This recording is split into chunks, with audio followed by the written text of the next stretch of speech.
Today we're sharing 5 essential tips for choosing the perfect fence material. Whether you're looking for durability, aesthetics, or budget, we've got you covered. Let's jump in. First, consider your purpose.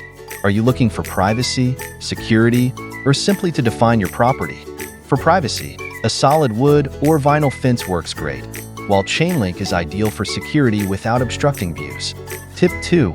Evaluate your climate. If you live in an area with extreme weather, choose materials that can withstand it. For example, vinyl holds up well in humidity, while treated wood is better for dry climates. Next, think about maintenance.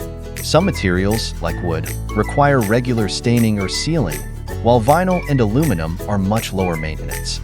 Choose a material that fits your lifestyle and maintenance preferences. Tip 4.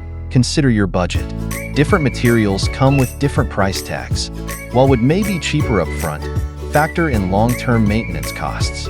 Vinyl might have a higher initial cost but can save you money over time. Finally, don't forget about aesthetics. Your fence should complement your home style. Whether it's a classic wooden picket or a modern composite, choose a material that enhances your property's curb appeal. So, there you have it. By considering these 5 tips, you'll be well on your way to choosing the perfect fence material for your needs. If you need any professional help, contact us at 781-767-3596 or on our website. If you found this video helpful, don't forget to like and subscribe for more tips.